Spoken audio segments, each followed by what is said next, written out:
jadi belum terlalu jauh lah. Ini nggak bakal di post di YouTube kan, biar aku nggak lupa ngingetin don't forget to like, subscribe, and share gitu. Tiba-tiba di record soalnya. Iya. Iya, tadi aku Domen Bolon, angkatan 2015. Ya bersyukur boleh diundang sama panitia atau pengurus gitu ya untuk bisa mengisi di sini. Jadi teman-teman semua, awalnya aku sebenarnya dihubungi untuk PHP RPI, Kabaran Injil gitu kan, tapi ternyata di sini juga jadinya mempersiapkan hati untuk teman-teman yang melayani sebagai pelayan-pelayan di Persekutuan Jumat gitu. Nah, jadi ya sedikit banyak sebenarnya aku persiapkan diri awalnya untuk RPI gitu ya. Nah, itu mungkin perkenalan ya. Aku dulu ya bersyukur sih sebenarnya dari 2015 itu aku udah terlibat di RPI kayaknya hampir setiap tahun, nggak ada nggak yang ini. 2015 kan aku jadi peserta. Waktu RPI itu adalah RPI yang dipersiapkan oleh Kak Litkor sebagai ketua panitianya. Kak Litkor yang akan mengisi ibadah selanjutnya itu ya, ada di YouTube ini. Jadi kalian akan ketemu juga, luar biasa lah kakak itu. Terus 2016 lupa, setelah Kak Litkor dari Kak Evin habis itu kan angkatannya waktu itu aku jadi anak bidang dan koordinator bidang di Transa Korlap, mungkin kalian nggak ada sekarang ya. Nah itu aku di bawah koordinasinya, ini koordinator bidangnya waktu itu adalah Bang Gilbert yang merupakan anak kelompok kecil dari Kalitkor.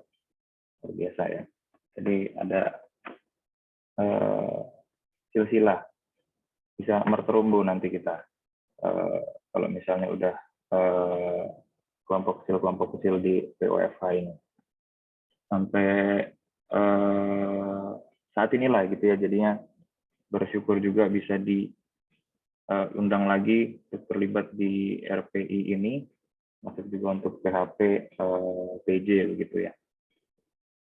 Nah, itu perkenalan singkatnya. Jadi kalau mau sayang boleh dipersilahkan. Dengar-dengar kalian udah ini ya, udah berapa kali rapat gitu ya, udah berapa lama mempersiapkan ini. Yang panitia RPI udah berapa kali sih rapatnya? Rapat pleno?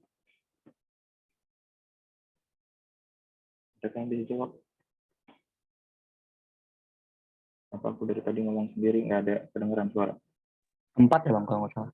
Udah. Oh iya, thank you Dio. Nah, jadi mau mengumpulkan informasi aja nih. Gimana perasaan kalian selama 4 kali ini rapat sampai sekarang ini?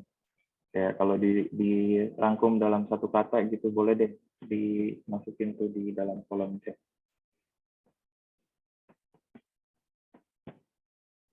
Ayo. Capek, mantap punya. Ibu kok orang nggak usah ditanya lagi lah. Ibu sedih, panik, hektik. Akhirnya ada yang positif, menyenangkan. Puji Tuhan, Ele. Mungkin kita dari yang menyenangkan ini dulu kali ya. Ele, gimana tuh menyenangkannya? Tuh bisa open mic gak? Menyenangkannya karena aku bisa kenalan sama adik-adik 2020 dan 2021 gitu. Terus apa lagi ya? Itu sih kayaknya satu-satunya, enggak deh. Banyak. Jadi kayak bisa belajar banyak hal juga. Pasti, Bang. Itu satu hal yang dipelajari dari RPI ini. Coba, Bang? Apa tuh satu hal yang dipelajari dari RPI ini? Belajar sabar. Sabar. betul. Jadi ada ini juga negatifnya juga kayaknya nih kalau digali lagi. Ya itu positif 100%. Bagus. Memang harus melihat secara positif ya. Ada lagi ayo teman-teman. Masih ditunggu satu katanya. Yang dari ini dong, dari apa? 2020 ya.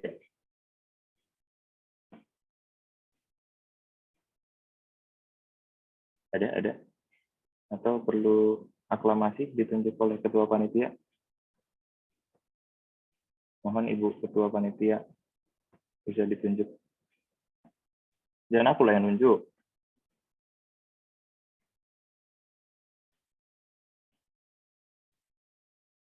Ayo Vina, secara aklamasi kau inilah perintahkan. Aku nunjuk ini aja ya, Keana. Keana ada nggak? Karena kebetulan ketua RRPI-nya, Bang. Siap. Halo Bang, kedengeran nggak suara gue? Bentar. Halo? Kedengeran, Keana? Oke. Kedengeran. Mbak, maaf baru join, tapi pertanyaannya apa ya? Apa yang dirasain di selama persiapan RPI sampai saat ini? Oh, itu yang pertama belajar sabar, belajar membagi waktu. Terus kayak, karena kan waktu zaman 2020 nggak ada RPI ya, jadi kayak gue harus belajar kembali lagi, kayak cari tahu RPI itu sebenarnya apa, dan tujuannya apa bagi para maba. Itu aja sih Bang. Oh, iya sih, tantangan juga ya. Tapi Iya, Bang. secara umum menghadapi tantangan itu seperti apa perasaannya? Kiana, mewakili panitia. Kalau jujur, kalau untuk menghadapi tantangan tersebut, kayak paling yang membagi waktu tuh ya cukup lelah ya Bang, karena kebetulan lagi pada magang, jadi kayak gue harus cari cara untuk membagi waktu sama RPI. Terus yang kedua, untuk cari tahu RPI itu gimana, kita ya harus riset lagi ke abang mbak yang panitia dahulu. Jadi itu sih Bang. Baik. Thank you, Kiana. Apa mungkin bisa ditunjuk anak buahmu siapa yang bisa sharing selanjutnya, Kiana?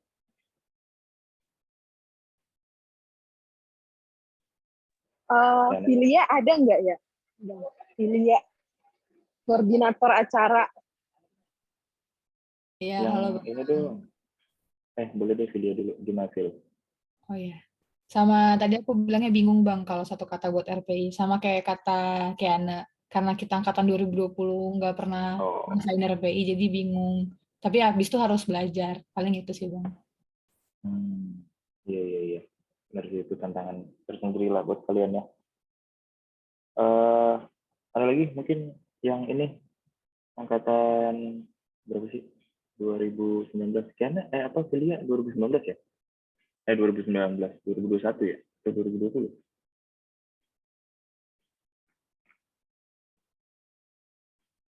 Filia 2020 Bang. Oh, yang 2021 ada Kak? Ada Bang Jacob, Bang, 2021. Halo Bang. Woi, halo. Bentar, mana Pak? Siap. Gimana?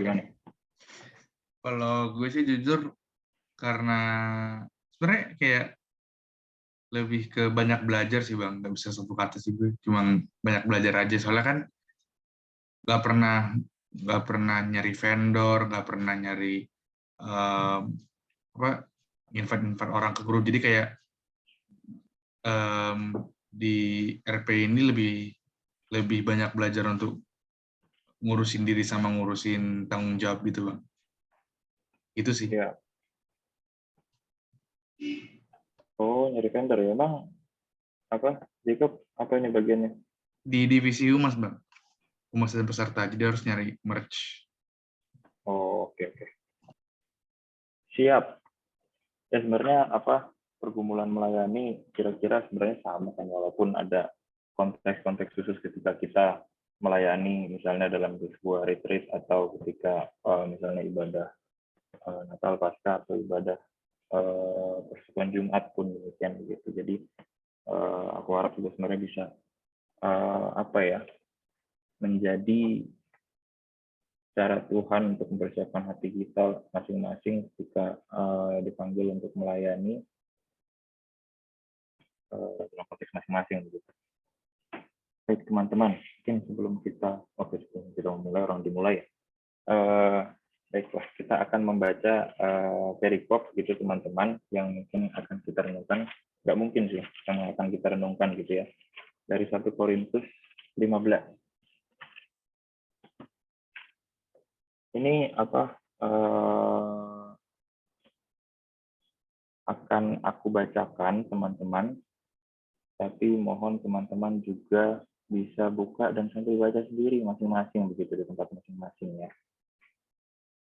Harapannya sih ada membuka juga masing-masing gitu biar enggak cuman satu arah gitu ya. Sudah dapat teman-teman? Kalau sudah dapat bisa bilang belum. Belum Bang. Tadi 1 Korintus berapa Bang? Sorry Bang. Beneran belum ternyata. 1 Korintus 15 ayat 1 sampai 11.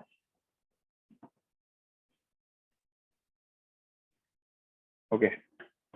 Bacakan ya. 1 Korintus 15 ayat 1 sampai 11. Dan sekarang saudara-saudara, aku mau mengingatkan kamu kepada Injil yang aku beritakan kepadamu dan yang kamu terima dan yang di dalamnya kamu teguh berdiri. Oleh Injil itu kamu diselamatkan asal kamu teguh berpegang padanya seperti yang telah kuberitakan padamu, kecuali kalau kamu telah sia-sia saja menjadi percaya.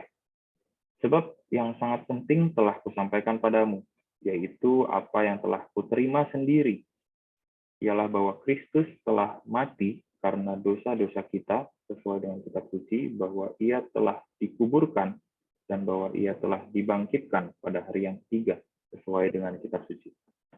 Bahwa ia telah menampakkan diri kepada Kefas dan kemudian kepada ke-12 muridnya. Sesudah itu ia menampakkan diri kepada lebih dari 500 saudara sekaligus. Kebanyakan dari mereka masih hidup sampai sekarang, tetapi beberapa di antaranya telah meninggal. Selanjutnya, ia menampakkan diri kepada Yakobus, kemudian kepada semua rasul. Yang paling akhir dari semuanya, ia menampakkan diri juga kepadaku, sama seperti kepada anak yang lahir sebelum waktunya. Karena aku adalah yang paling hina dari semua rasul, bahkan tidak layak disebut rasul, sebab aku telah menganiaya jemaat Allah. Tetapi karena kasih karunia Allah, aku adalah sebagaimana aku ada sekarang, dan kasih karunia yang dianugerahkannya kepadaku tidak sia-sia. Sebaliknya, aku telah bekerja lebih keras daripada mereka semua, tetapi bukannya aku, melainkan kasih karunia Allah yang menyertai aku. Sebab itu, baik aku maupun mereka, demikianlah kami mengajar dan demikianlah kamu menjadi percaya. Kepada Allah, teman-teman, aku mohon izin untuk bisa share screen.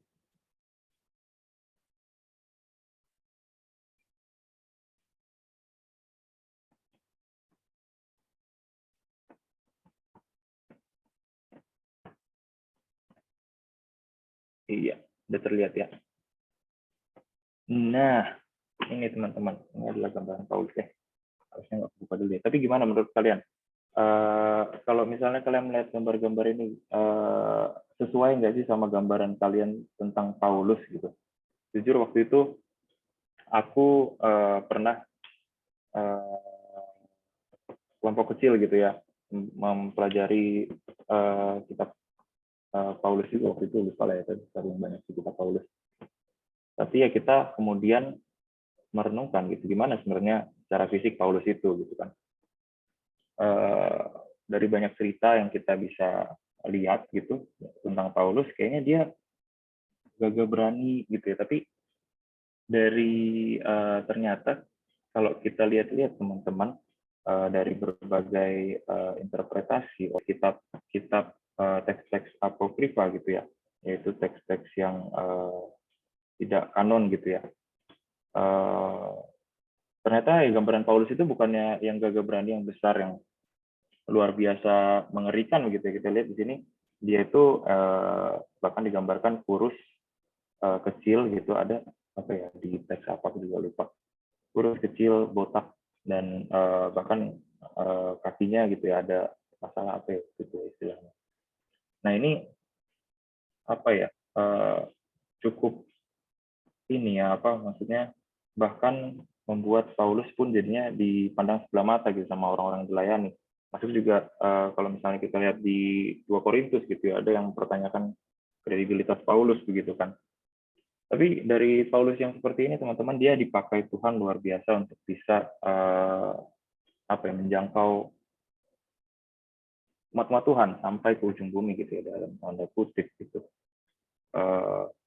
Karena pada saat itu ya itulah yang dimaknai sebagai ujung bumi ketika Paulus sampai pada Roma begitu ya.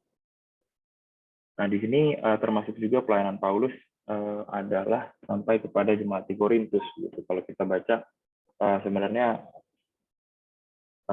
ketika Paulus datang ke Korintus, kita baca di kisah 18, kisah para rasul 18 gitu kalau nggak salah, ya itu banyak juga yang menentang gitu, bahkan sampai hendak membunuh Paulus begitu ya. Tapi dia tetap berani karena ada panggilan Tuhan untuk itu. Dia percaya bahwa panggilan itu, dan melalui panggilan itu Tuhan akan sertai begitu ya. Jadi di jemaat Korintus inilah Paulus sempat tinggal begitu ya, kira-kira ya 1,5 tahun gitu. Nah itu waktu yang cukup lama sebenarnya untuk Paulus stay di satu tempat gitu ya. Dan dia ketika dia meninggalkan itu, dia mendapat kabar bahwa ada permasalahan-permasalahan gitu ya di umat di jemaat Korintus gitu. Dan itulah yang jadi konteks ketika kita baca 1 Korintus, di mana Paulus mau mengadres gitu ya, menjawab, menghardik sebenarnya sih ya, mau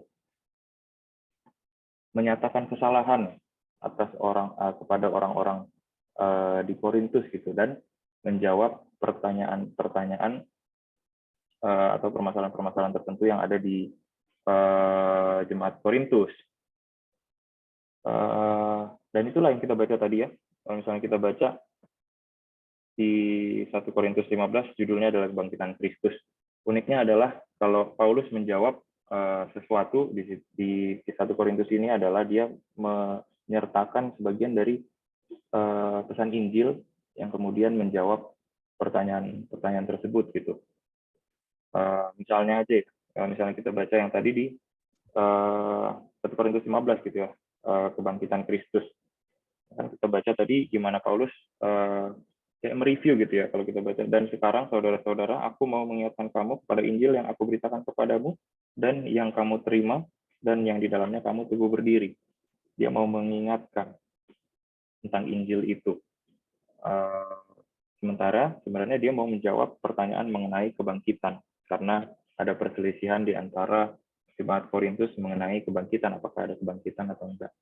Jadi intinya ya teman-teman, Paulus mau mengatakan bahwa dia adalah kebangkitan. Orang Yesus aja bangkit, gimana mungkin kau bisa katakan bahwa nggak ada kebangkitan gitu.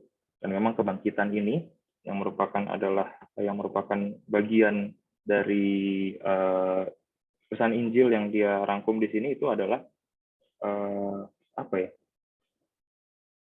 hal yang penting lah buat kekristenan gitu ya. Itu menjadi poin penting karena apa yang membedakan kita dengan agama-agama lain yaitu ketika Yesus bangkit dan naik sesuai dengan apa yang dia klaim gitu ya. Dan kemudian itu membuktikan bahwa apa yang disampaikan mengenai dia sebagai anak manusia itu pun benar, gitu, teman-teman.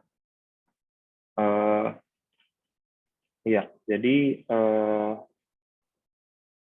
ya ini konteksnya ya jemaat di Korintus. Sebenarnya kalau misalnya kita lihat Korintus itu ada di ujung Yunani ini. Iya, kalau bisa kita lihat dia di tengah-tengah Laut Tengah ini. Ini udah Laut Tengah, dia ada di tengah-tengahnya lagi. Ini kita bisa simpulkan sebenarnya dia ini apa ya? pusatnya lah di sini. Perdagangan bakal lewat sini semua.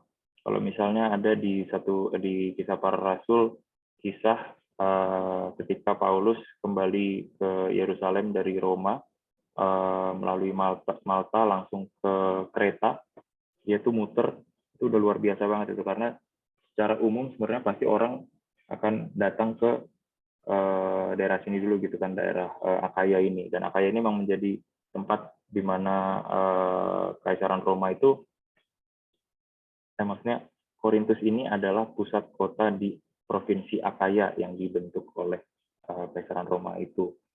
Jadi ya itulah kenapa bisa ada perpecahan yang kemudian dijawab Paulus dalam kitab ini, surat ini.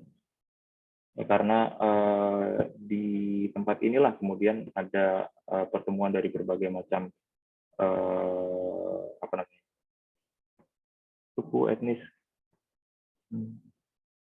pengajaran ilah-ilah gitu ya teman-teman. Demikian juga bahkan sebenarnya kalau misalnya kita lihat di awal-awal ya 1 Korintus 1,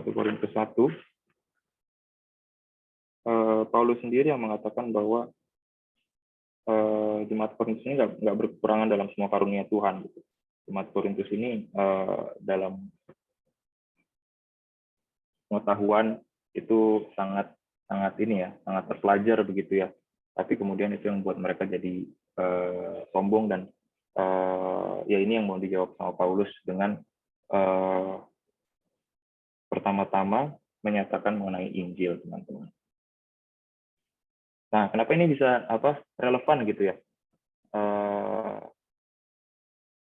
Ya namanya juga kita di persekutuan ya, masa Injil nggak relevan gitu. Tapi ya ini juga berkaitan dengan keunikan pelayanan mahasiswa gitu ya. Mungkin untuk rekan-rekan yang veteran di PO FAUI ini udah hatam gitu ya, udah hafal banget gitu di setiap pembinaan, mungkin udah tahu gitu ya. Tapi inilah yang kita kerjakan teman-teman ketika kita dipanggil untuk pelayanan di tempat ini gitu, khususnya pelayanan mahasiswa. 4P, penginjilan, pemuritan, pelipat gandaan, pengutusan. Ini bisa satu sesi sendiri mungkin menjelaskannya gitu ya. Mungkin bisa 2 SKS gitu. Tapi pada maksudnya dari semuanya ini teman-teman, jika kita dipanggil untuk melayani di PWFA ya ini yang dikerjakan gitu, penginjilan.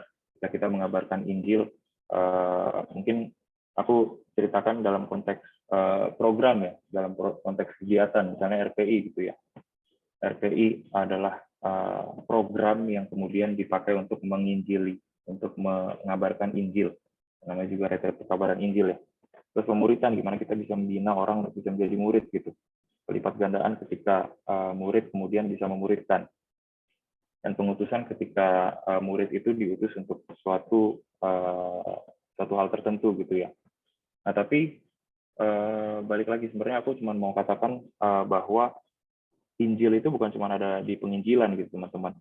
4 hal ini yang kita kerjakan ini adalah secara teori mungkin kelihatannya kayak tahapan gitu ya, kayak kita kita penginjilan, habis itu kelompok kecil, terus pelipat gandaan, terus pengutusan, nanti ada ibadah pengutusan, jadi kayak formalitas gitu ya. Tapi sebenarnya ini adalah inilah multifaset ya.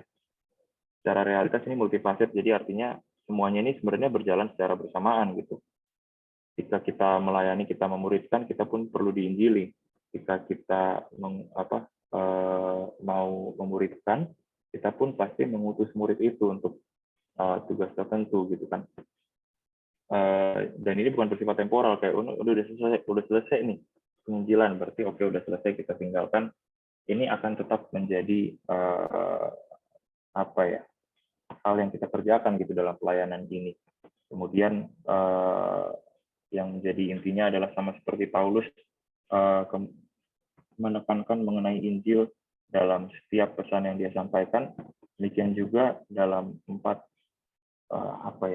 faset ini pun harus gospel centered gitu ya, dalam segala, misalnya pemuritan ya harus berpusatkan Injil, penginjilan ya udah pastilah yang berpusatkan Injil, pengutusan pun demikian gitu, semuanya harus kemudian kembali lagi kepada Injil gitu teman-teman.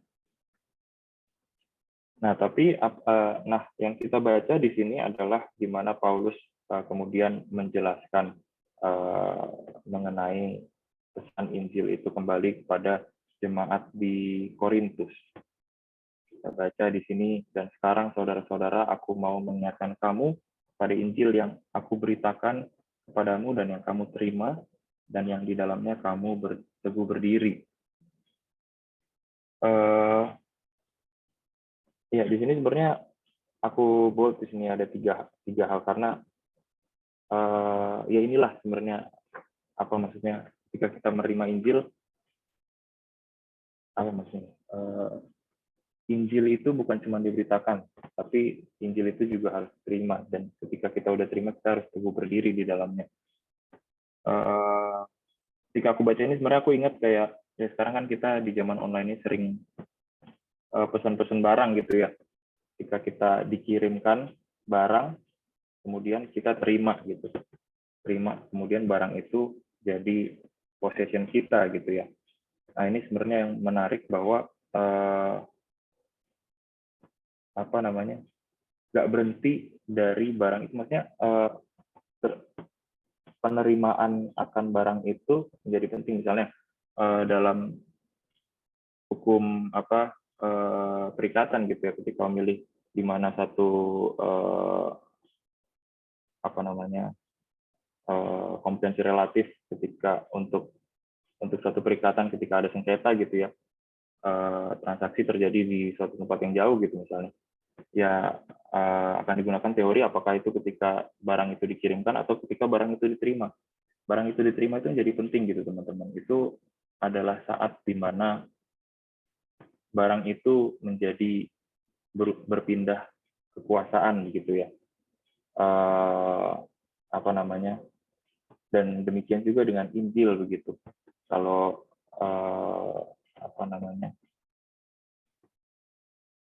kalau kita cuma mendengar tapi tidak menerima, itu sama aja bohong gitu ya.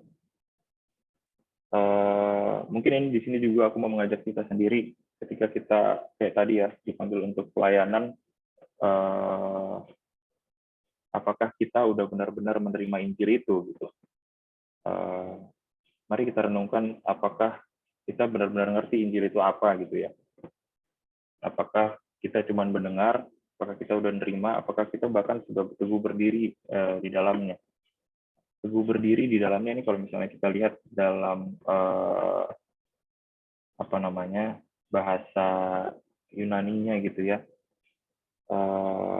bisa juga seakan hidup gitu ya, keberadaan gitu. Jadi artinya keberadaanmu itu ada di dalam Injil itu gitu. Keseluruhan hidupmu sudah terdampak oleh Injil itu gitu teman-teman. Apakah Injil itu sudah sedemikian berdampaknya pada hidup teman-teman untuk kemudian ya tadi ya dalam pelayanan ini harus gospel centered, apakah udah sedemikian teman-teman? Mungkin menjadi pergumulan kita masing-masing gitu. Karena memang ini punya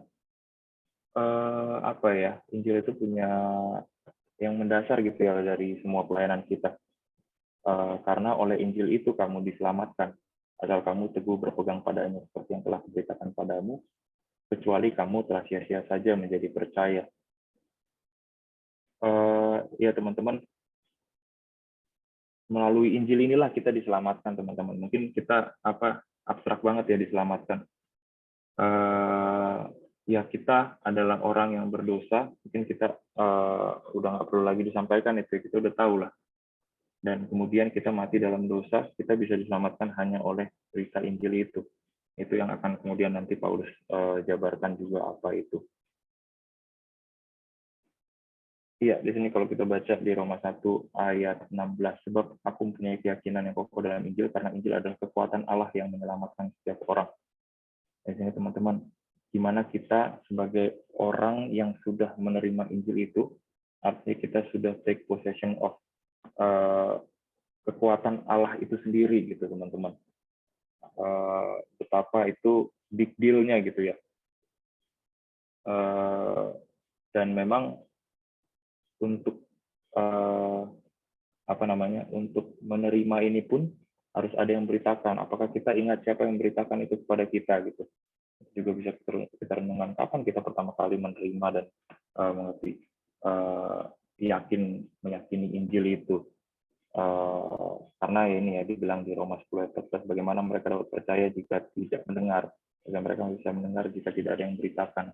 Itu yang dikatakan juga kan, iman timbul dari pendengaran akan firman Allah. Itu siapa yang menyampaikan itu kepada teman-teman? Bagaimana teman-teman bisa begitu yakin bahwa teman-teman sudah take possession, sudah menerima itu, teman-teman. Tapi memang banyak orang yang nggak tahu ya, dan itu memang bukan menjadi satu persyaratan untuk oh ya kalau ini tahulah kapan menerimanya gitu. Yang paling utama adalah gimana kita meyakininya sekarang.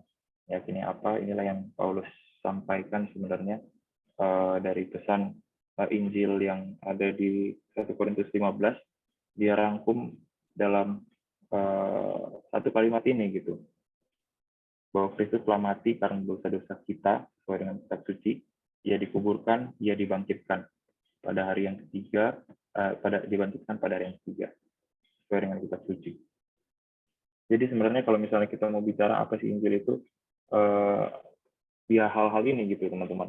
Apakah teman-teman sudah percaya mengenai hal ini yang kelihatannya begitu sederhana begitu ya, tapi sebenarnya begitu agung, begitu mulia, dan begitu besar dampaknya. Dan teman-teman bisa gampang, oh iya aku percayalah Kristus telah mati atas dosa-dosa kita, dia udah dikuburkan, dibangkitkan, oke gitu. Tapi sebenarnya dari pesan ini ketika kita menerimanya, dampaknya itu begitu besar teman-teman. Selanjutnya kalau kita lihat di ayat ini adalah ayat 5-7 ya teman-teman, bahwa ia telah menampakkan diri kepada Kefas, lalu 12 murid, ia menampakkan diri kepada lebih dari 500 saudara sekaligus, lalu ia menampakkan diri kepada Yakobus, kemudian pada semua rasul. Ya teman-teman, jadi saya tadi kita merenungkan apakah kita sudah percaya sudah menerima Injil itu teman-teman. Kita pun menerima itu bukan harusnya bukan atas blind faith gitu ya, iman yang buta begitu. Di sini dikatakan bahwa semuanya itu udah dibuktikan dengan begitu banyak saksi-saksi yang kepadanya Tuhan tampakkan dirinya gitu. Ya sebenarnya sesuai juga dengan misalnya ada gium di hukum acara ya, kita keyakinan itu harus muncul berdasarkan pada bukti gitu. Nggak bisa misalnya di hakim gitu memutuskan semata-mata karena perasaannya begitu kan. Dan inilah yang dikatakan ketika ini ada banyak loh saksinya gitu. Nah, mungkinlah kita nggak percaya gitu kan. Ada juga kan yang mengatakan oh ya satu saksi bukanlah saksi gitu, nus testis. Tapi di sini dikatakan bahkan udah 500 saudara sekaligus, itu aja udah 500, udah bisa berkali-kali lipat gitu dari syarat itu sendiri gitu kan. Jadi dalam hal yang tadi kematian, kebangkitan, kenaikan itu semua sudah disaksikan oleh begitu banyak orang. Dan dengan demikian teman-teman, mereka pun bisa menyaksikannya kepada orang lain, sampai pada akhirnya mereka bisa menyaksikannya kepada kita sebagai pembaca firman, teman-teman. Kalau misalnya di hukum acara juga saksi itu adalah orang yang melihat, mendengar, dan mengalami sendiri. Jadi teman-teman, ketika kita melihat, mendengar, dan mengalami Injil itu, kita pun bisa menjadi saksi, teman-teman. Kita pun harusnya bisa kembali menyaksikan pesan kabar baik itu mengenai Yesus Kristus yang sudah mati, bangkit dan naik untuk dosa-dosa kita. Nah, itulah teman-teman yang menjadi pergumulan kita saat ini ketika kita dipanggil untuk melayani gitu. Mungkin ada yang di RPI, mungkin ada yang di PJ gitu ya teman-teman. Sebenarnya kan ini menjadi kesaksian kita bagaimana Tuhan minta kita untuk menyerahkan tubuh kita sebagai persembahan yang hidup, yang berkenan gitu, kudus di hadapan Allah gitu. Jadi seluruh hidup kita itu pun menjadi kesaksian gitu. Termasuk juga ketika kita dipanggil di pelayanan di RPI ataupun di PJ ini. Tapi teman-teman, ada satu aspek yang kemudian harus kita pahami ya kayak tadi, apakah kita sudah menikmati itu. Jadi balik lagi gitu kan, apakah kita sudah melihat, kita sudah mendengar, kita sudah mengalami sendiri Injil itu. Ini kalau misalnya teman-teman yang mungkin udah veteran juga gitu ya, mungkin tahu yang namanya Kak Yosefin. Dulu dia selalu membuat peragaan gitu kalau mau menggambarkan ini gitu. Dia itu paling ingat. Kita mau sharing gitu ya, terus dia tiba-tiba udah megang beng-beng gitu di tangannya. Dia nyeritain kayak gini. Kalau misalnya kita mau memberitakan Injil gitu, seperti apa yang tadi aku sampaikan ya, di pelayanan ini intinya kan kita menyaksikan Injil itu gitu. Kita sama aja seperti kita mau menceritakan mengenai ya beng-beng inilah gitu misalnya. Cobalah kalian ceritakan gimana beng-beng ini enak pada orang lain. Bisa nggak kalian lakukan itu? Kemudian dia akan contohkan, oh mungkin kalian bisa menceritakan itu dengan deskripsi fisiknya gitu ya. Oh beng-beng ini warnanya merah, kelihatannya enak, ukurannya cukup besar.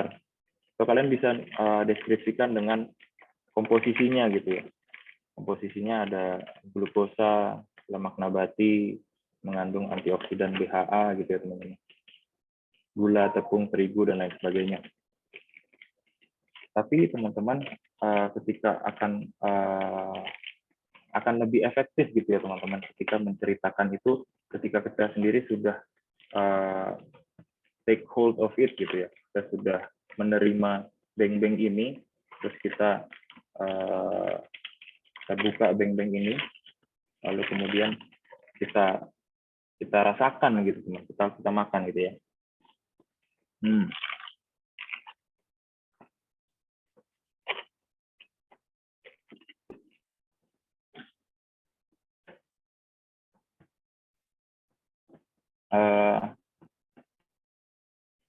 Enak Bang, terima kasih. Tolong fokus ya teman-teman, ini mungkin akan diupload ke YouTube sama Dio nanti. Jadi tolong ini dikondisikan. Jadi dari aku yang menikmati, aku yang merasakan beng-beng itu sendiri, aku bisa ceritakan gimana rasanya. Rasanya adalah manis, ada garing-garingnya. Walaupun garing dia ada apa istilahnya, rasa karamelnya gitu ya, wafer garingnya dan rasa coklatnya. Teman-teman, dari apa yang ku alami sendiri itu akan menjadi kesaksian yang lebih otentik, lebih efektif buat orang yang mendengar begitu teman-teman. Sama seperti yang Paulus katakan, kalau kita lihat di ayat 3, sebab yang sangat penting telah kusampaikan kepadamu, yaitu apa yang telah kuterima sendiri. Jadi teman-teman, apa yang udah dia terima sendiri itulah yang disampaikan kepada jemaat di Korintus. Dia nggak mengada-ngada, dia udah menerima itu dan udah menikmatinya sendiri gitu. Baik. Tapi teman-teman, balik lagi tadi pertanyaan sebelumnya, apakah kita sebenarnya sudah menikmati, sudah menerima Injil itu teman-teman? Kalau di awal kita bilang, oh simple kok, Injil itu ya pesan tentang Yesus Kristus yang sudah mati untuk dosa-dosa kita, sudah bangkit, sudah naik. Kemudian kita bisa beroleh pemulihan relasi dengan Allah. Tapi sebenarnya ya teman-teman, kalau kita lihat apa yang sudah Paulus rasakan sendiri, apa yang kemudian Paulus beritakan kepada jemaat di Korintus adalah sesuatu yang begitu dampaknya besar gitu ya. Karena kita baca ya di yang tadi di ayat 8 ini, dan yang paling akhir dari semuanya, ia menampakkan diri juga kepadaku sama seperti pada anak yang lahir sebelum waktunya. Nah, sini kan dia bicara soal kenyataan Tuhan kepada Paulus ya di yang kemudian dia buta gitu. Jadi teman-teman udah pernah dengar ceritanya gitu ya. Dan itu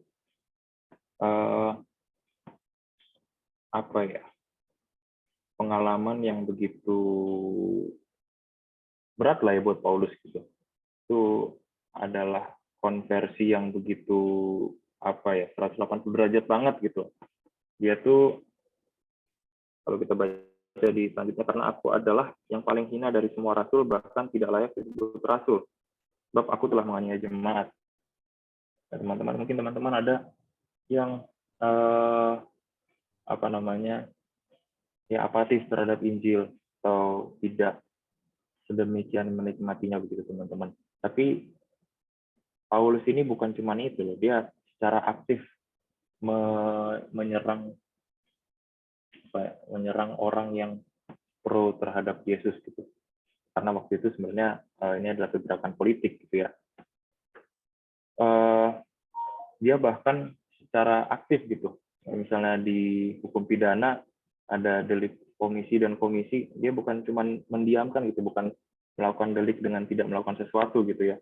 Tapi dia benar-benar secara aktif opposing Tuhan gitu. Tapi teman-teman, di sini kita bisa lihat gimana Paulus pun bertransformasi.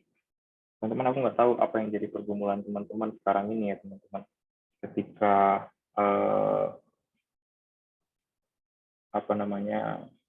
menerima pelayanan ini, pasti kita semua pasti berdosa lah ya. Dan aku pun nggak mau kayak gimana menunjukkan kayak ya aku nggak berdosa gitu. Tapi di sini kita bisa lihat gimana bentuknya ketika kita mengatakan kita udah menerima Injil itu, kemudian kita bisa menceritakannya kepada orang lain gitu. Karena pada akhirnya sebenarnya kita adalah orang-orang yang sama-sama berdosa gitu. Kita mau menuntun orang-orang yang juga berdosa. Orang yang kita layani, semua jemaat PO, semua calon jemaat PO gitu ya, yang masih masih mahasiswa baru itu pun adalah orang berdosa. Kita nggak bisa menuntun mereka karena kita pun berdosa. Karena itu kita menuntun dengan kekuatan yang daripada Tuhan gitu teman-teman. Itulah yang tadi dikatakan, melainkan kasih karunia Allah yang menyertai aku. Bukan aku, kasih karunia Allah yang menyertai aku. Teman-teman, panggilan Allah ini yang menjadi titik balik bagi Paulus untuk kemudian dari penganiaya jemaat menjadi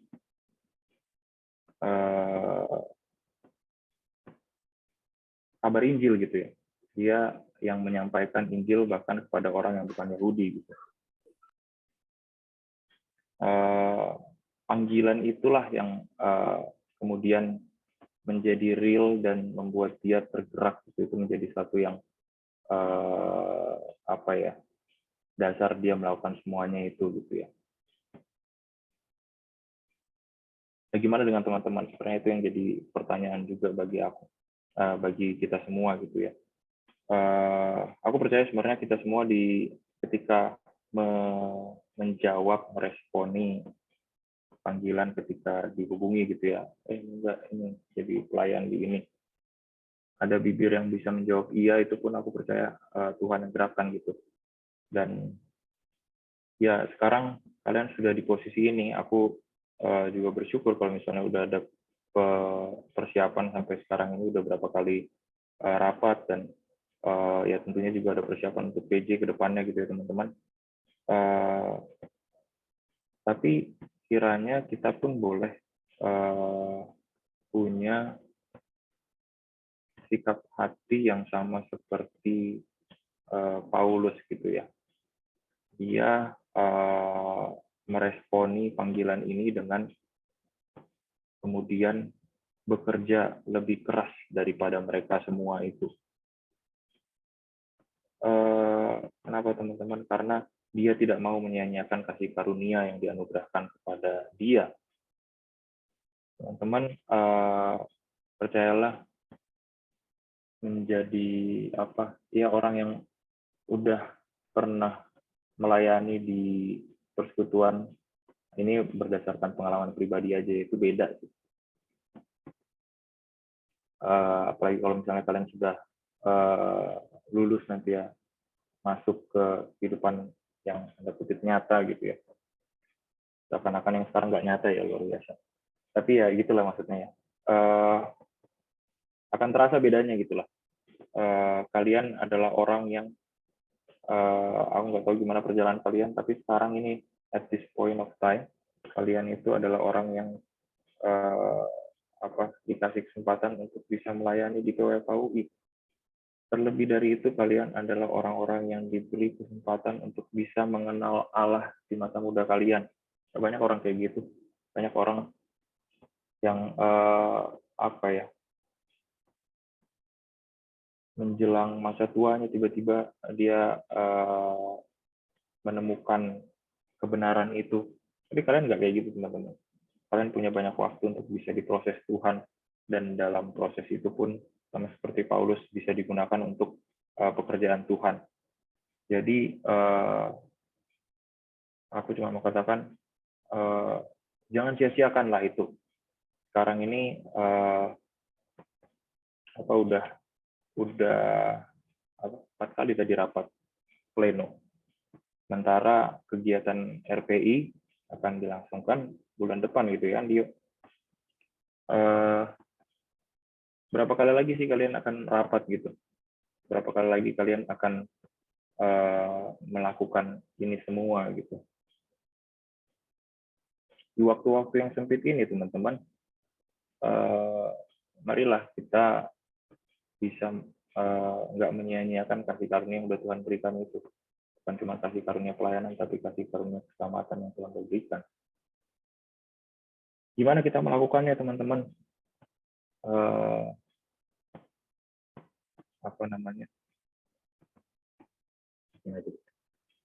Gimana kita melakukannya?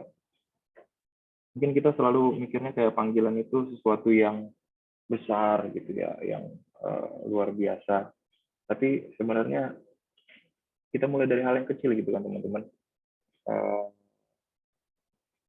Panggilan itu nggak mesti yang menjadi pekabar Injil untuk ke Timur Tengah gitu misalnya. Tapi ketika kalian dipanggil di sini untuk melayani di sini, apa yang bisa kalian lakukan? Apa yang bisa kalian lakukan sebagai anak bidang di bidang acara atau di bidang multimedia, desain? Apa yang bisa kalian lakukan sebagai pelayan?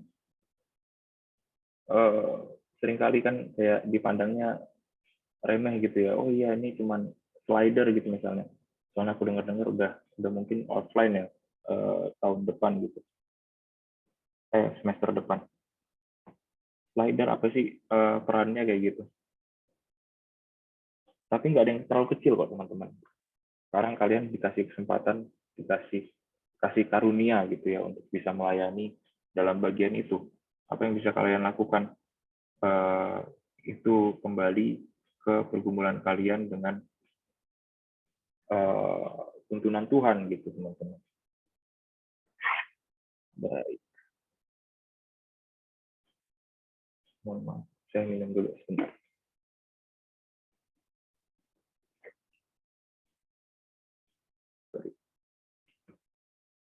Ya teman-teman,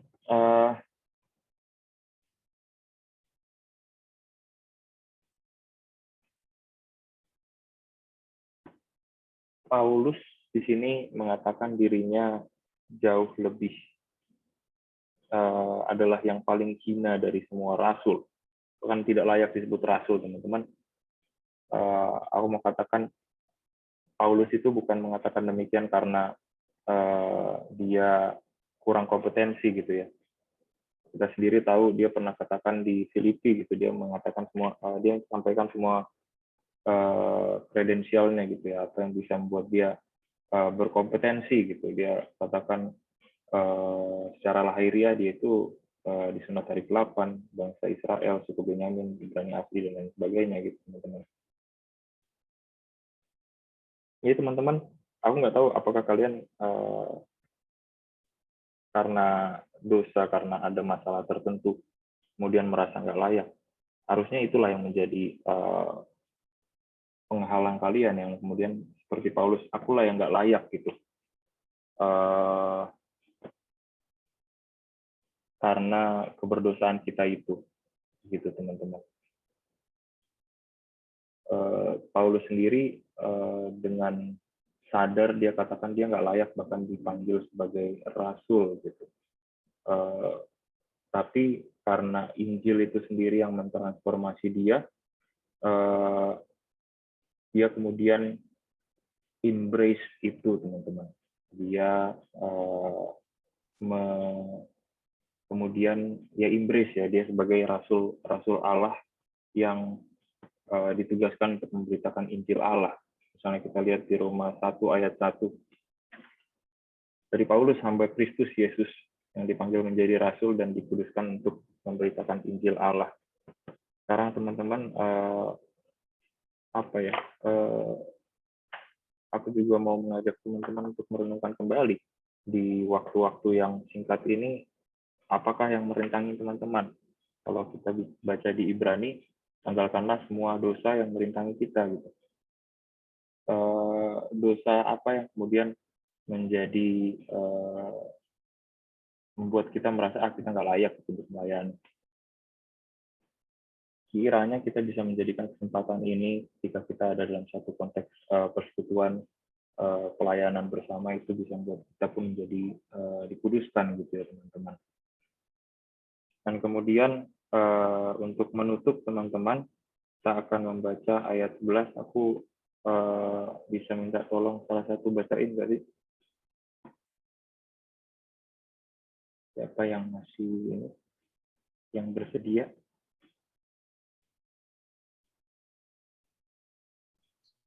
Sebab itu, baik aku maupun mereka, demikianlah kami mengajar dan demikianlah kamu menjadi percaya. Iya, teman-teman.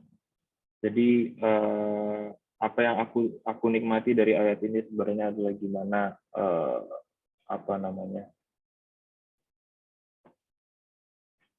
demikianlah Paulus memberitakan itu dan demikianlah mereka percaya. Yang menjadi porsi utamanya adalah gimana orang yang kita layani, teman-teman.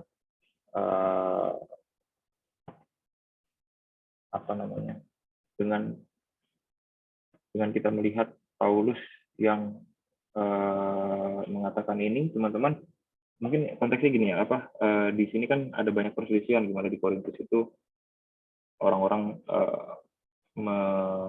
ada yang menjadi faksinya si Apolos lah dan sebagainya gitu ya teman-teman. Banyak pengajar-pengajar, banyak yang palsu juga gitu. Tapi di sini Paulus katakan, inilah yang kuajarkan, demikianlah kami mengajar dan demikianlah kamu menjadi percaya.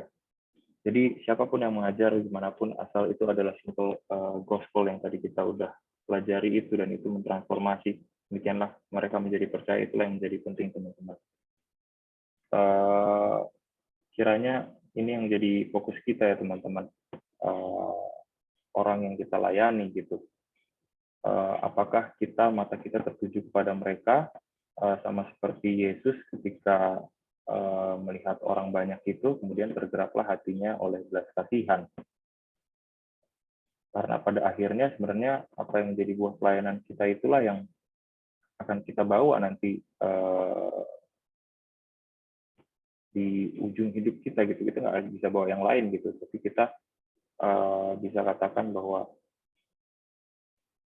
itu kan ada Timotius ya, gimana ya mahkota kita gitu ya, itu yang menjadi kemuliaan apa yang bisa kita banggakan adalah orang-orang yang mana Tuhan pakai kita sedemikian untuk melayani mereka. Sama seperti misalnya yang mungkin belakangan ini ada kejadian atau kondisi yang cukup mengejutkan ya, Bapak abang kita itu Pak Bang Apul kemudian dipanggil Tuhan. Aku sebenarnya dalam merenungkan aku sangat terenyuh gitu ya, gimana melihat orang-orang yang banyak melayani, yang dilayani oleh dia kemudian bersaksi gitu atas pelayanan dia. Kiranya kita pun punya semangat yang sama begitu teman-teman sekarang ini ketika mempersiapkan ini. Kalau misalnya kita kekurangan belas kasihan itu minta teman-teman, itu semua anugerah Tuhan sama seperti tadi dikatakan Paulus. Yet not I, but through Christ in me. Sama seperti lagu yang tadi kita nyanyikan ya teman-teman, Heart of Worship, di mana kita balik lagi fokusnya adalah untuk Tuhan, untuk kemudian menyerahkan seluruh hidup kita untuk menjadi persembahan yang berkenan bagi Tuhan ya teman-teman. Ketika semuanya ini, apa kesibukan-kesibukan yang kita lakukan di pelayanan ini semuanya dihapuskan, apakah fokus kita kepada Tuhan gitu. Kalau misalnya dalam pelayanan ini nggak ada yang kayak tadi ya, apakah rapat, kemudian yang mencari vendor dengan tanggung jawab kalian gitu, apakah kalian sebenarnya masih melayani gitu, misalnya nggak ada kesibukan-kesibukan itu, apakah pelayanan ini sebenarnya cuma busy work buat kalian gitu. Jadi kiranya jadi menjadi benarlah apa yang tadi kita nyanyikan gitu ya, when the music fades gitu, ketika kita udah nggak sebagai pelayan musik di PJ gitu, kita udah nggak ada lagi musik yang kita nyanyikan, kita mainkan. When it's all stripped away, ketika semua pelayanan kita ini kegiatan-kegiatan kita ini semuanya sudah tidak ada, apakah hati kita masih pada itu tadi ya, pada Tuhan, gimana kita bisa mengabarkan mengenai pesan Injil itu kepada kepada umatnya. Aku sadar sebenarnya seringkali kita terjebak dalam hal itu gitu. Pelayanan kita ini kemudian jadinya sekedar program gitu ya. Kemudian kita nggak ada yang kita pelajari, nggak ada pertumbuhan, bahkan mungkin malah jadi regresi. Seringkali dalam pelayanan malah jadi kayak gitu, malah jadi ada slack, malah jadi ada permasalahan. Jadi teman-teman, ya aku cuma mau mengingatkan untuk bisa kembali lagi kepada fokus kita, yaitu tadi pemberitaan Injil, mana itu udah mengubah hidup kita dan gimana itu pun kita beritakan sehingga itu bisa mengubah hidup orang lain gitu teman-teman.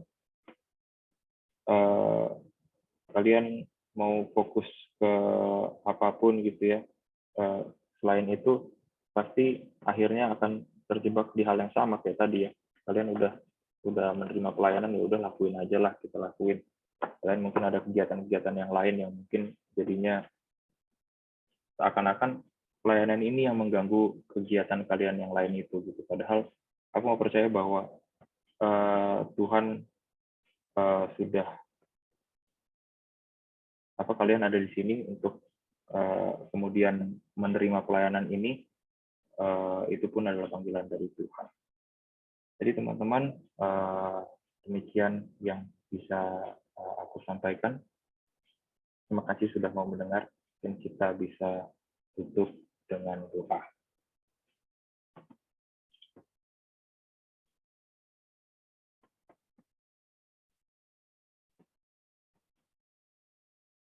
Ya Allah Bapa yang bertata dalam kerajaan surga, terima kasih Tuhan untuk pemberitaan Injil yang Tuhan izinkan dalam hidup kami. Biarlah itu pun apa yang kami dengar hari ini melalui firman-Mu boleh mempersiapkan kami dalam pelayanan kami masing-masing. Teman-teman, seluruh peserta PHP ini, teman-teman, aku mengajak kita pertama-tama berdoa secara pribadi. Aku undang untuk bisa membuka dengan setengah suara, walaupun masih ditutup mic-nya, mendoakan bagaimana Injil itu kita undang, kita mohon kepada Tuhan untuk bisa kembali lagi menyegarkan kita dengan Injilnya. Jika ada dosa-dosa yang kemudian merintangi teman-teman dalam melayani, kiranya kebenaran Injil itu pun boleh jadi jawaban bagi semua pergumulan teman-teman. Kiranya kita boleh bawa kepada Tuhan dalam doa. Teman-teman, aku persilakan untuk berdoa dengan setengah suara.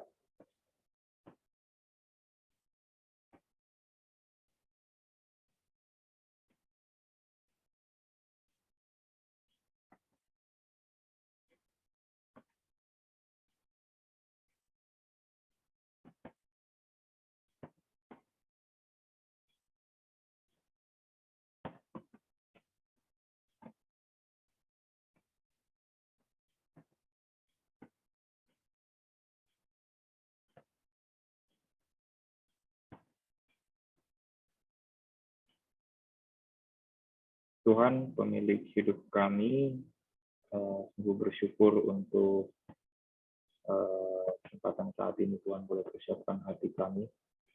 Kalau kami pun akan diutus kembali untuk kembali melayani-Mu, Tuhan. Seperti apapun bentuknya ya Bapak, kiranya Tuhan, kebenaran-Mu yang boleh melandasi. Bahwa kami nggak mau menyia-nyiakan kasih karunia yang udah Tuhan berikan. Kasih karunia pelayanan yang sudah kami terima, terlebih kasih karunia keselamatan yang Tuhan kerjakan dalam Kristus Yesus. Kiranya Tuhan yang boleh tuntun kami, sehingga apapun yang kami lakukan, itu pun boleh berkenan dan menyenangkan-Mu Tuhan. Apakah itu dalam persiapan kami di RPI, apakah itu dalam persiapan untuk persiapan Jumat, Tuhan, kiranya kami boleh disadarkan bahwa setiap peran kami adalah anugerah dan karunia daripada Tuhan, sehingga kami tidak menyanyikannya. Tuhan, ini doa kami, bersyukur untuk kesempatan ini Tuhan boleh berikan. Terus tanamkan Injil ini dalam hati kami, sehingga enggak hanya tinggal sebentar saja ya Tuhan, tapi terus boleh menjadi rema dalam hidup kami masing-masing. Diserahkan sisa ibadah ini kepada-Mu ya Bapa. Amin. Ya, terima kasih Bang Domen atas firman Tuhan yang sangat memberkati. Teman-teman, kita diingatkan untuk memiliki sikap hati seperti Paulus yang tidak menyia-nyiakan kasih karunia yang telah Tuhan anugerahkan. Kita juga diingatkan untuk terus memiliki belas kasihan pada orang-orang yang kita layani dan fokus untuk memberitakan Injil. Kiranya teman-teman melayani Tuhan dengan tulus dan setiap pelayanan kita dapat menyenangkan hati Tuhan. Mari kita menaikkan pujian menyenangkan-Mu.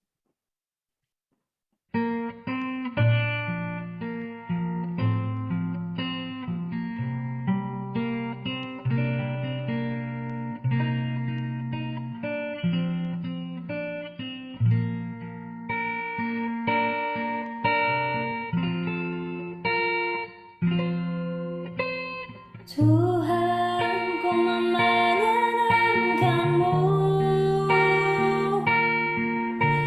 Tuhan, bentuklah hati ini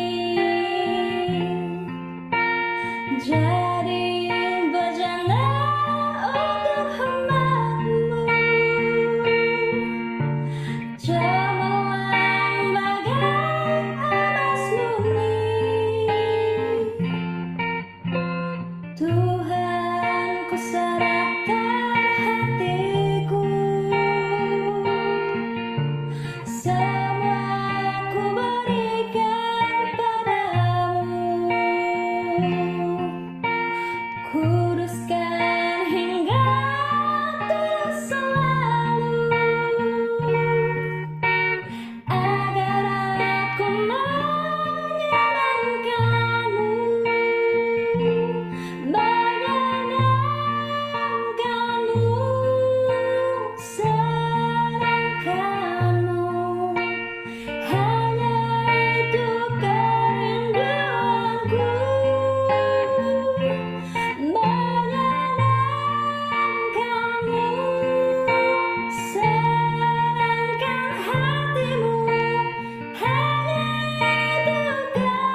kasih. Aku persilakan Bang Domen untuk menutup ibadah ini dalam doa.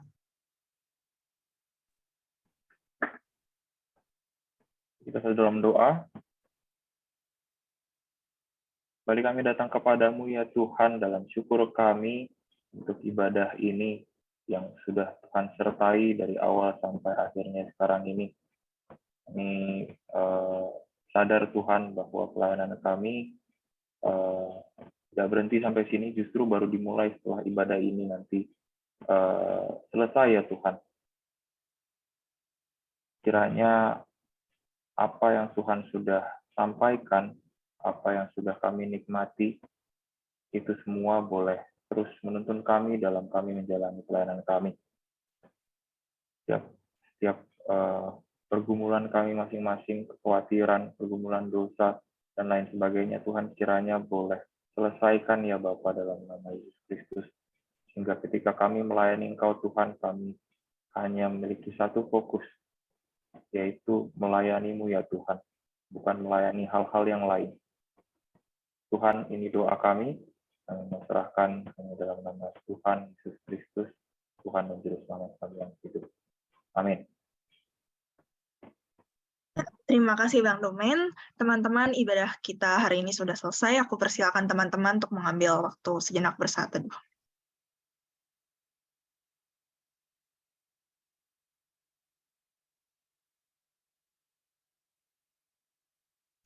Amin. Terima kasih teman-teman sudah hadir di ibadah persiapan hati pelayan pada malam ini. Selamat melayani, aku serahkan kepada pengurus.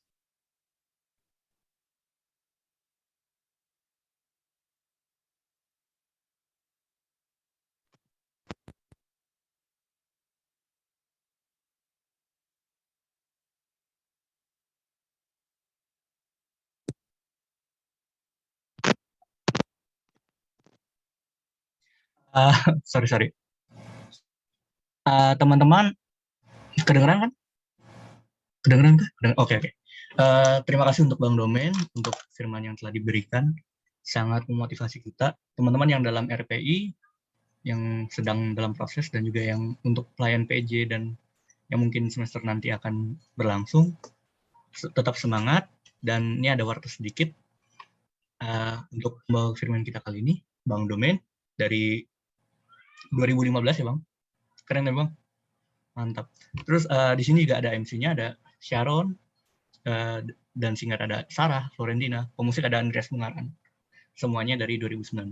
Teman-teman boleh banget berikan apresiasi, boleh di chat, terima kasih ya Bang Mbak, atau mungkin seenggaknya diberikan reaction, top, love, dan boleh macamnya.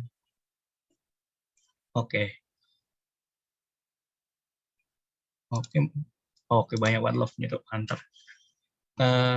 Mungkin itu aja. Selamat hari Jumat dan juga selamat beristirahat untuk waktu malam ini. Terima kasih teman-teman. Makasih Terima teman-teman. kasih semuanya. Terima kasih semuanya. Selamat melayani. Selamat melayani. Semuanya. Thank you Bang Mbak, izin dulu.